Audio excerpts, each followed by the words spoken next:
Before Lucky Luciano set up the commission in 1931, the mafia in America was a lot less organized and a whole lot bloodier. Let's rewind to New York and Chicago in early 1900s during Prohibition and see how these crime empires really got started. In New York, the mafia didn't start as one big family.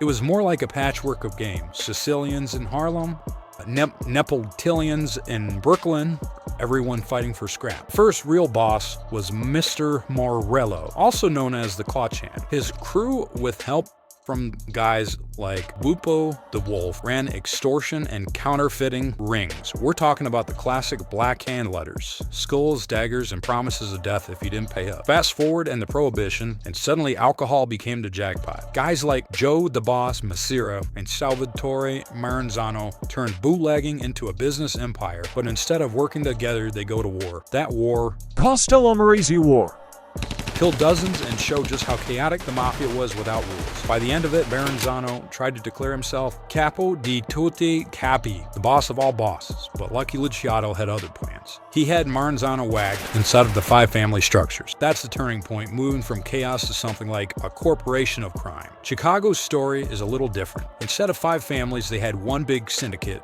the Chicago Outfit. It started with Big Jim Colosimo, who made his fortune running brothels and bribing politicians. But when Prohibition hit in 1920, Colosimo wasn't interested in bootlegging.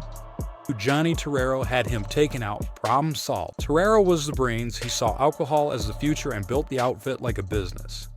With distribution networks and hired muscle, then came his protege Al Capone. Capone turned the outfit into a multi-million-dollar empire, running thousands of speakeasies and breweries. Of course, this sparked the infamous beer wars with the Irish Northside Gang. You probably heard the most famous moment, the St. Valentine's Day Massacre in 1929. When Capone's men gunned down some rivals in broad daylight, what kept the outfit alive wasn't just violence, though. It was politics. They literally took over entire suburbs, like Sierra, by bribing officials, rigging elections, even semi-gunmen to polling stations.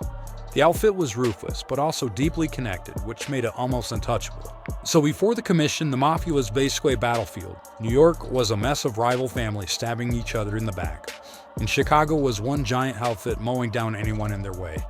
Racketeering, bootlegging, and political corruption weren't just side houses.